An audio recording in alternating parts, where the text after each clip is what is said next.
Sophie adjusted her silk blazer as the valet opened the door of the sleek black sedan. She barely glanced at the license plate. She was too busy checking the time on her watch. Her day had run 20 minutes behind schedule, something she hated more than bad coffee. The board meeting had dragged on, and her phone still buzzed with unanswered messages. All she wanted now was silence, a drive home, and maybe a long bath with eucalyptus salts. The car looked exactly like hers, same tinted windows, same glossy finish, same subtle shine. She slid into the back seat with a sigh, tossing her designer handbag beside her without care. "Let's go," she said sharply, not even looking at the driver's face in the mirror.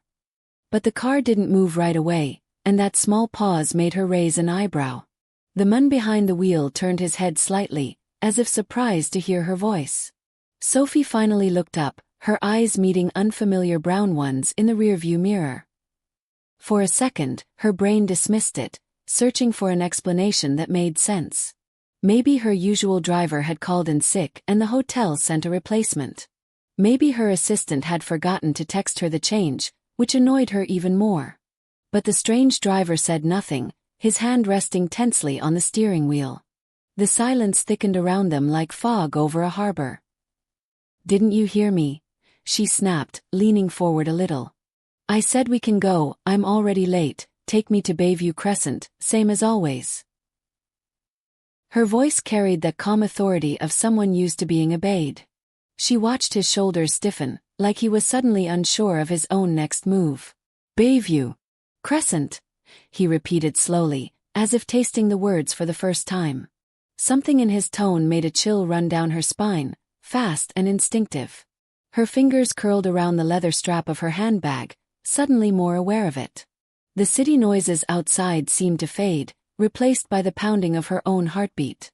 She scanned the interior of the car with fresh eyes, and tiny differences jumped out. The faint smell of cheap air freshener, too citrusy, too sharp for her usual taste. A small crack in the dashboard near the radio that she had never seen before. A fast food receipt crumpled in the cup holder, stained with ketchup. Her driver never allowed clutter, never allowed trash in the vehicle. Her mouth went dry, a prickle of unease crawling across the back of her neck. This wasn't her car, and this wasn't her driver, and she knew it now with certainty. Her brain scrambled to catch up, to decide if she was in danger or just embarrassed. "Who are you?" she asked, her voice lower now, more cautious than commanding. He glanced at her in the mirror again, eyes darting away just as fast. The hesitation in his gaze felt louder than any alarm siren on the street. "My name's Daniel," he said, barely above a whisper. I think you might have the wrong car, miss." Her pulse spiked, the words slamming into her chest like a sudden break. Wrong car echoed inside her head, bouncing between logic and fear. Her hand tightened around her bag until her knuckles turned white. Instantly, her mind leapt to the worst possible scenario, fueled by headlines and rumors. She pictured staged kidnappings, ransom notes, shadowy men waiting at some warehouse. The idea that she was rich made every situation feel like a potential trap. She thought of her family's security briefings, the protocols she'd ignored for years. Never get into an unknown vehicle, they had warned her more than once. Always verify the driver's name, the company, the plate, the route. She'd rolled her eyes every time, convinced nothing would ever happen to her. Now, sitting in the wrong car, every ignored warning felt like a slap. "Don't move," she said sharply, surprising even herself with the edge in her voice. The driver froze, hands lifting slightly off the wheel in a show of innocence. Cars honked outside as traffic flowed around them, oblivious to her rising panic. Her eyes darted to the door handle beside her, measuring the distance in a split second. She wondered if he had locked the doors remotely without her noticing. The tinted windows suddenly felt like walls closing in around her. Her breath quickened, each inhale shorter than the last, chest tight with agitation. She swallowed hard, forcing herself not to let the fear fully take over. "Are you trying to rob me?" she demanded, her voice trembling despite her effort. Her question seemed to stun him more than anything else that had happened. He turned around halfway in his seat, both hands visible, palms facing her. No, I swear, I'm not," he said, words tumbling out in a rush. I was just waiting for my friend, he said he'd be right back. Sophie stared at him, not sure if the story sounded too simple or too convenient. The world outside the car kept moving, but inside time felt stretched and thinner. The possibility of a setup refused to leave her mind, clinging like static. She thought about the underground parking lot, the confusion of arriving cars. So many black sedans lined up, some identical right down to the rims. She remembered scrolling through her emails as she walked toward the entrance. She hadn't looked up, hadn't checked the driver, just assumed he was hers. Her ego fought against the idea that she could have made such a basic mistake. But her instincts, once awakened, refused to be soothed with rational excuses. She shifted her weight forward, ready to bolt if he made one wrong move. Her heart hammered, each beat chanting a warning she couldn't ignore. "Unlock the door," she ordered, surprised at how steady she sounded. Her mind raced, planning escape routes, imagining herself running through traffic. If he lunged, she'd swing her bag, go for his eyes, scream for help. The survival scenarios flashed by faster than she could fully picture them. He pressed a button and she heard the soft, familiar click of the locks releasing. The sound should have calmed her, but it only raised more questions. Why would a criminal make it easier for her to leave? Unless he was so confident he didn't think she could get away. Sophie's fingers hovered over the handle, but she didn't pull it yet. Her curiosity pushed back against her fear, stubborn and relentless. There was a part of her that refused to flee without understanding the situation. It was the same part that made her a successful businesswoman, always probing deeper. She studied his face, searching for signs of deception in every twitch and blink. He looked more nervous than threatening, more confused than dangerous. But she'd learned long ago that appearances could deceive more than any fine print. She stayed in the car, half turned toward the door, half locked on his expression. "Why didn't you say anything when I got in?" she asked, words clipped and sharp. She needed answers, something to anchor this chaos to a logic she could accept. He exhaled, a long, shaky breath that fogged a corner of the windshield. "You just came in like you owned the place," he said, voice tinged with disbelief. "I thought maybe you knew my friend, or maybe he'd sent you instead." The explanation sounded almost absurd, yet oddly human at the same time. Misunderstanding layered over misunderstanding, like a stack of crooked papers. She felt caught between two realities, one of crime and one of simple mistake. Outside, the valet stand grew smaller in the distance as other cars pulled away. She realized that no one had noticed her getting into the wrong vehicle. Everyone had been too busy, too distracted, too used to luxury cars coming and going. Her wealth had always made her visible, yet somehow invisible at the same time. People saw the brand names, the chauffeur, the gloss, but not the person inside. In this strange car with a stranger, she felt more acutely present than ever. Every detail, from the worn stitching on the seat to his scuffed jacket, stood out. The scene felt raw, unscripted, charged with possibility and risk. Her phone buzzed again in her handbag, loud in the strained quiet. She didn't reach for it, not yet, not wanting to break eye contact with him. Part of her thought she should call security or the police immediately. Another part argued that she still didn't fully understand what was happening. Her life had taught her to be cautious, but also to investigate before reacting. She sat there, hovering on the edge of fight or flight, held by uncertainty. In that thin, electric pause, a wild thought flickered through her mind. What she chose to do next could change far more than just this one afternoon. She finally pulled her phone from the handbag, the weight of it oddly comforting. The screen lit up with missed calls from her assistant and 2 unread calendar alerts. Normal life pressing in, clashing with the unreal moment she was stuck inside. She kept the phone loosely in her hand, thumb hovering near the emergency call button. Not pressing it yet was a decision that felt both brave and dangerously foolish. Her gaze returned to Daniel, measuring his nervous posture like an unspoken calculation. "Turn on the interior light," she said, testing whether he would follow instructions. He nodded quickly and flicked the switch, bathing the cabin in soft white glow. Under the light, she saw the faint redness around his eyes, like he hadn't slept well. Dark stubble shadowed his jaw, uneven as if he'd shaved in a rush or given up halfway. His jacket was clean but worn at the elbows, the kind of wear money rarely touches. Nothing about him screamed criminal mastermind or lurking predator. If anything, he looked like someone permanently tired of trying to stay afloat. The image conflicted with the fear narrative looping inside her head. She hated that contradiction, the way it weakened her certainty. In business, uncertainty always meant vulnerability, and she despised feeling vulnerable. "Show me your ID," she demanded, voice cool and firm despite her tension. He blinked, surprised by the request, then hesitated for a fraction of a second too long.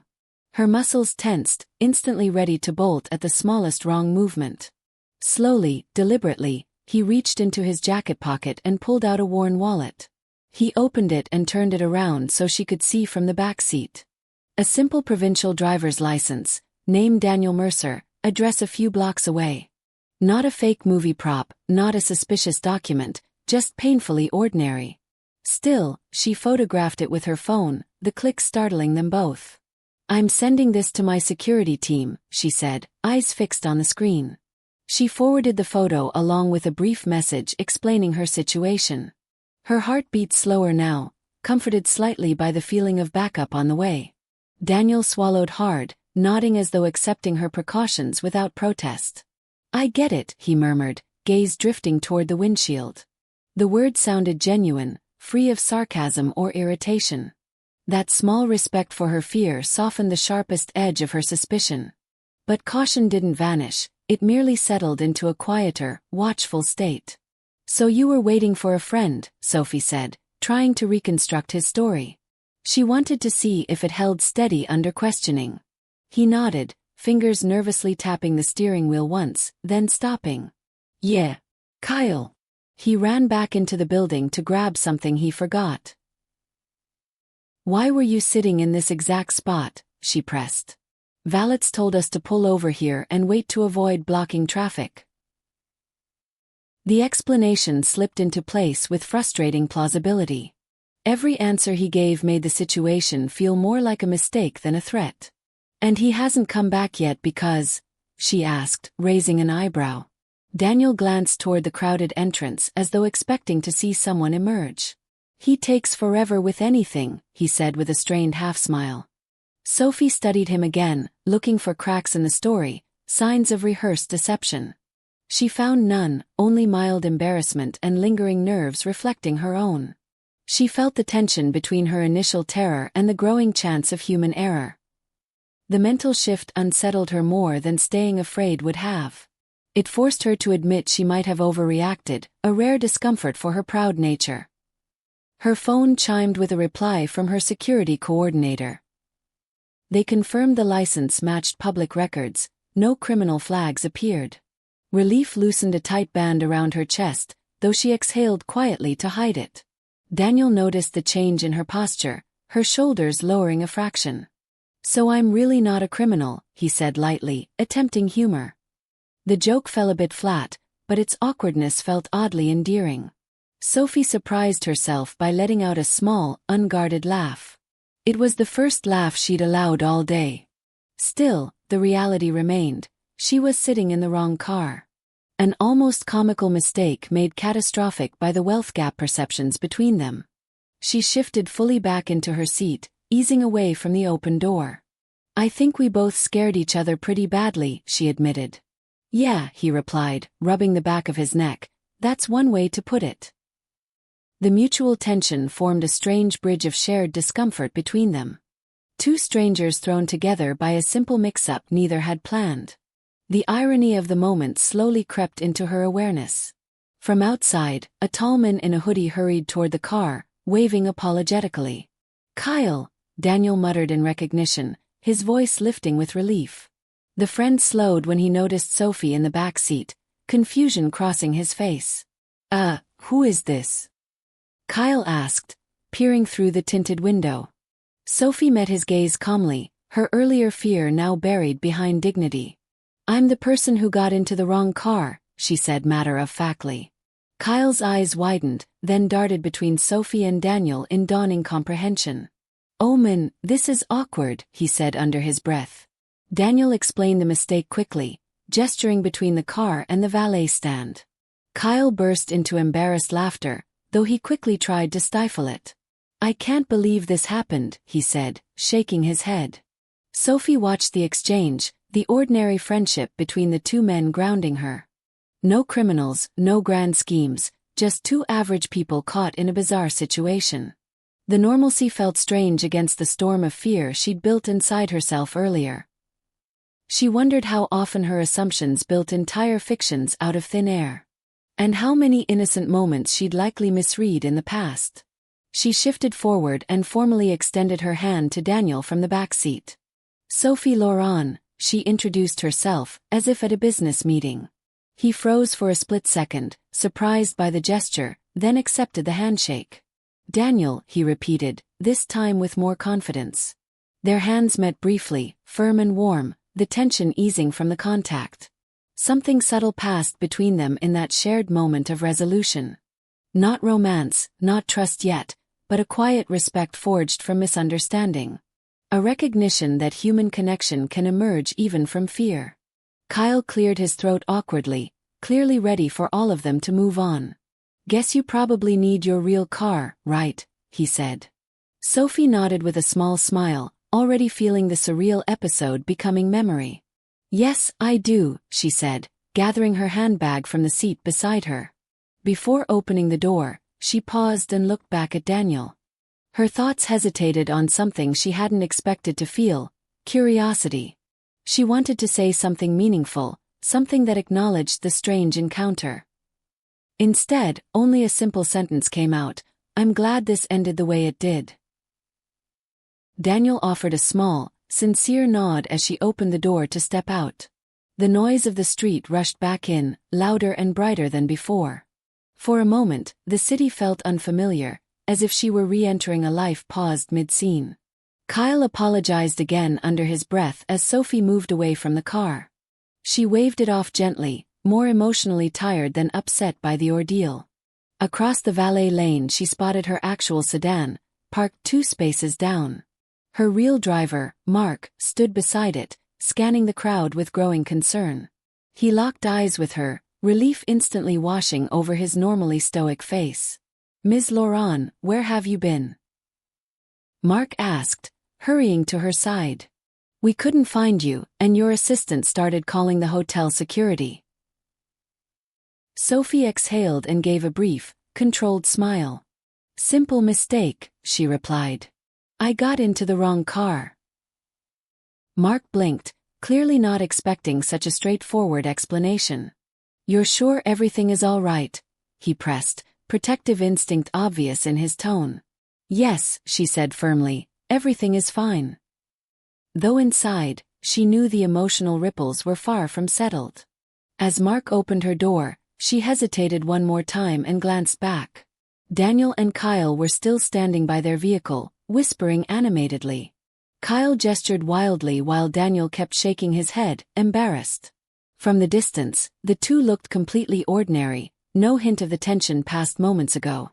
Daniel caught her gaze and lifted a tentative hand in a half-wave. Without thinking too much, Sophie raised her hand back. It felt oddly significant, like closing a chapter she hadn't known she'd opened. She slid into her rightful car and allowed the door to close behind her. The interior smelled exactly how she remembered: subtle leather and faint lavender. Everything was pristine, ordered, predictably safe. Mark pulled away from the curb, merging smoothly into traffic. The city rolled past in familiar comfort as Sophie leaned back against the seat. Her phone buzzed again, this time a message confirming her next meeting start delay. She typed a short acknowledgement, but found her focus drifting elsewhere.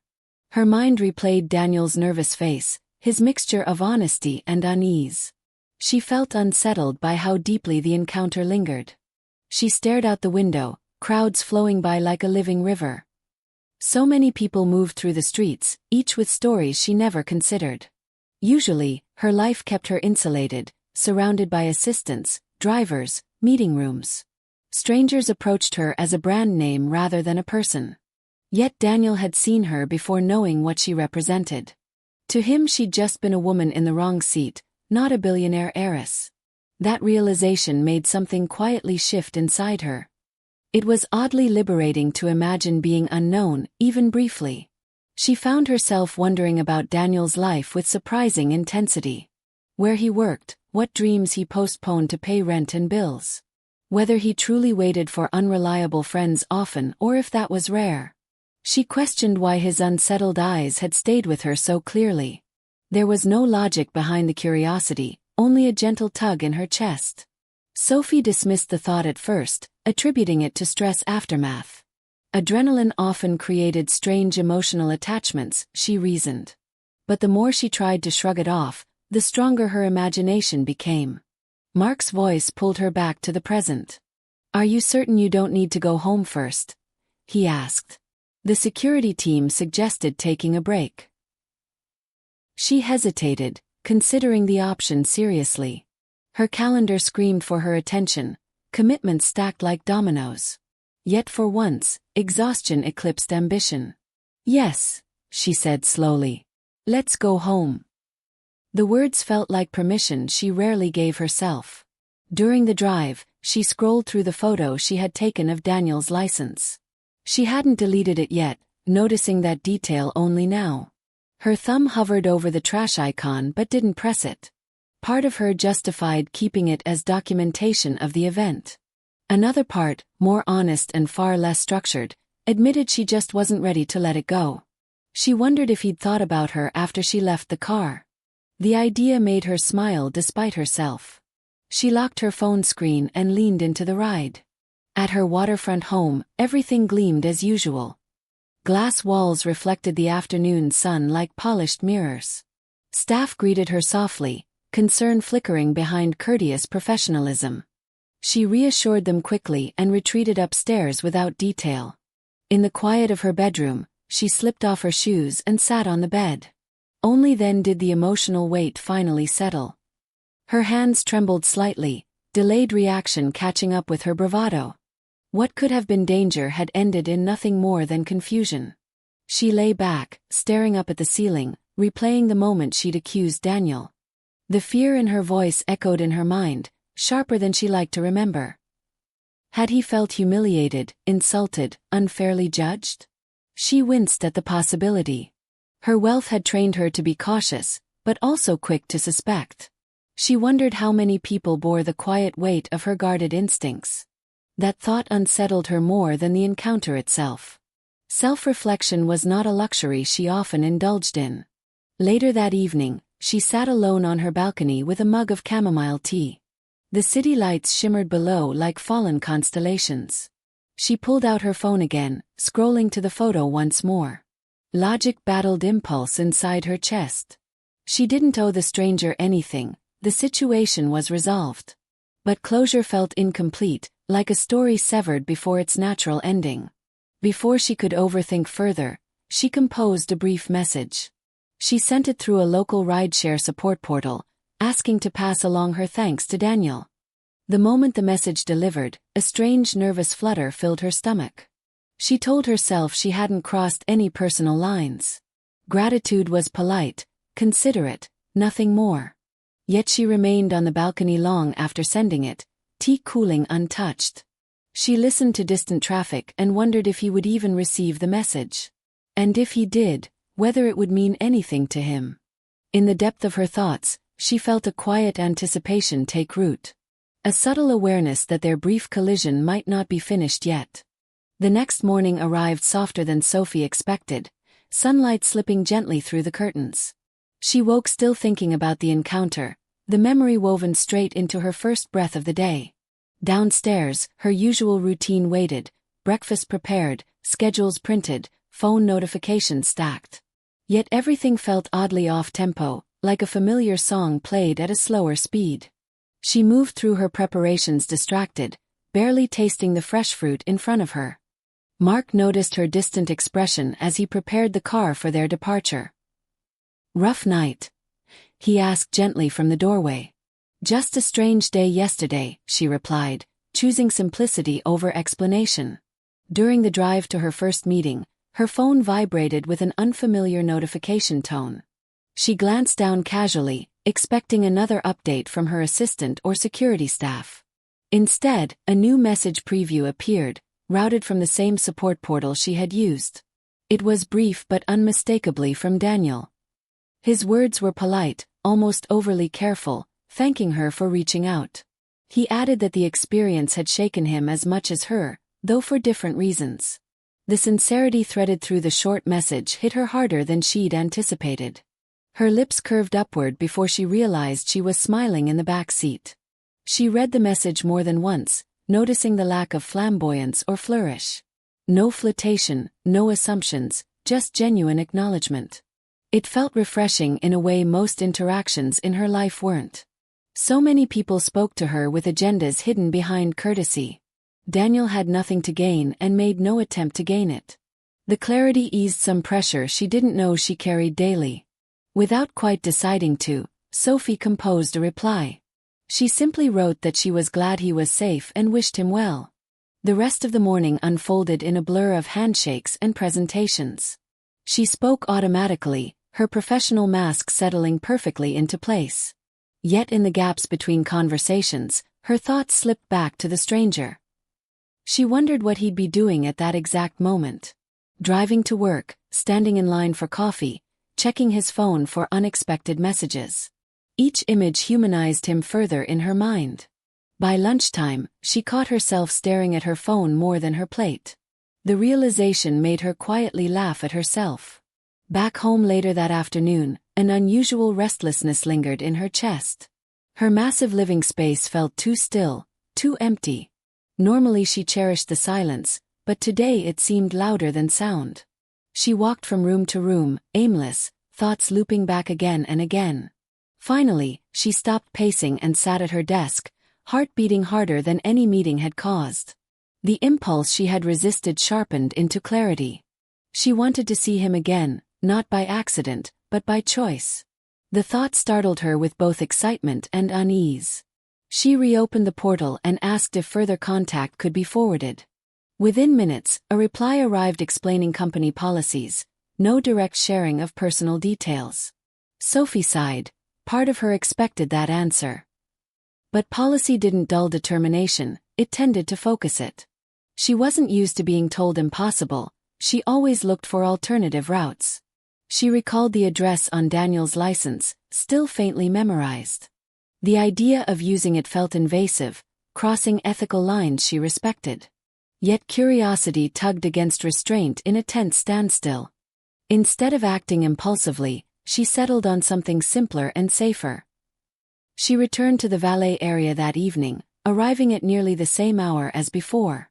The memory of her own panic made her heart beat faster as she stepped out of her car. She lingered near the curb, pretending to check her phone while scanning faces. Minutes passed without success, each one deepening the awkwardness of her chosen plan.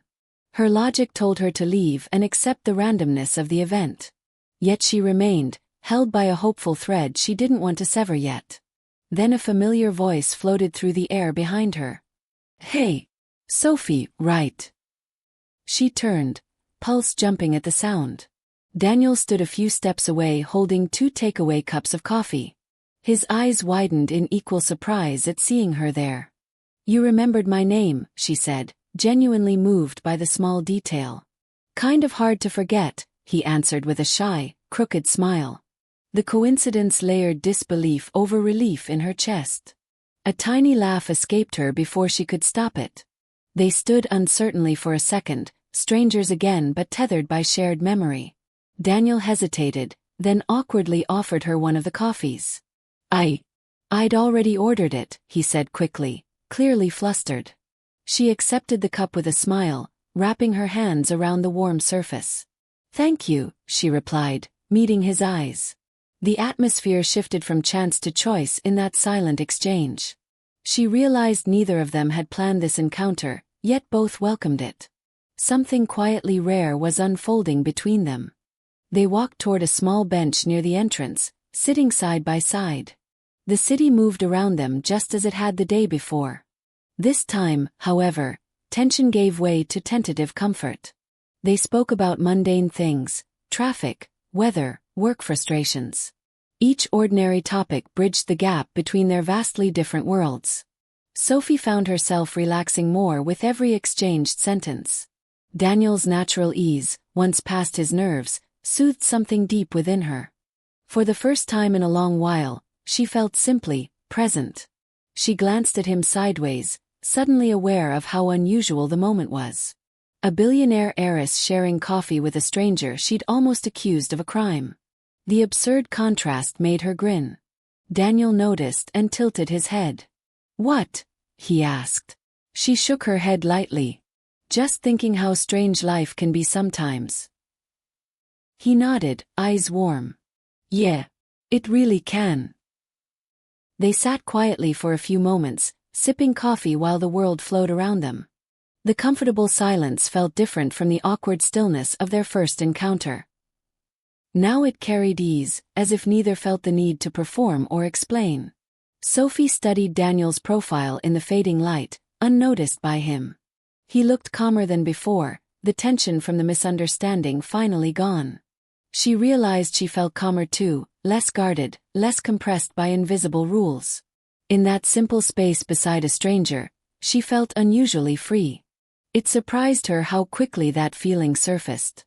Daniel broke the silence by asking about her work, careful not to probe too deeply.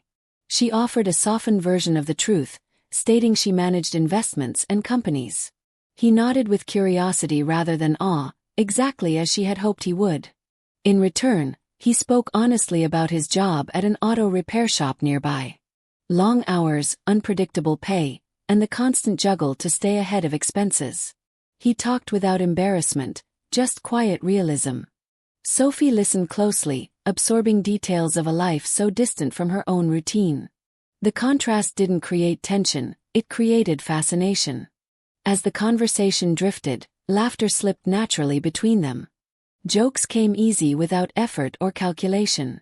She found herself enjoying the lack of expectations, the absence of hidden motives. Daniel wasn't trying to impress her, and she wasn't trying to control the interaction. They were simply two people suspended in the present moment. It was rare for Sophie to feel like that. Most connections in her life were transactional in nature. This one felt strangely sincere. Eventually, Sophie checked the time and felt a tug of reality return. Meetings waited, responsibilities waited, the structured world waited.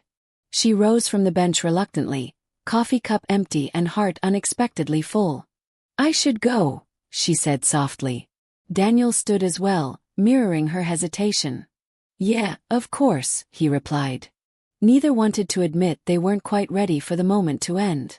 The pause stretched, heavy with unspoken possibility. She reached into her bag and pulled out a discreet business card. Not the kind covered in logos and status titles, just her name and phone number. She handed it to him without ceremony, meeting his eyes firmly. "Maybe we can talk again, without mistaken cars involved," she said with a warm smile. Daniel blinked at the card as if uncertain he should accept it. Then he took it carefully, almost reverently. "I'd like that," he said, voice quiet but sincere.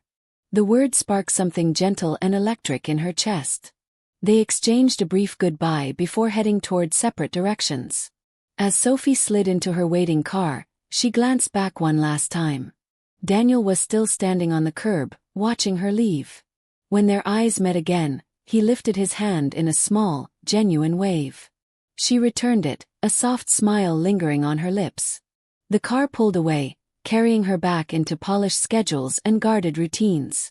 Yet something within her had shifted permanently. For the first time in years, possibility felt closer than distance. That evening, back at home, Sophie stood by the window overlooking shimmering lights. She replayed every fragment of the day, every smile, and every quiet word. The fear that had once dominated the encounter now felt unreal, distant. What remained was the unexpected warmth that followed it.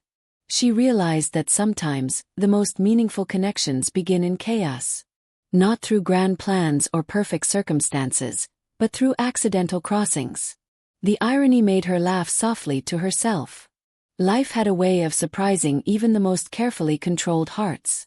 Her phone vibrated on the nightstand a little later. one new message appeared on the screen.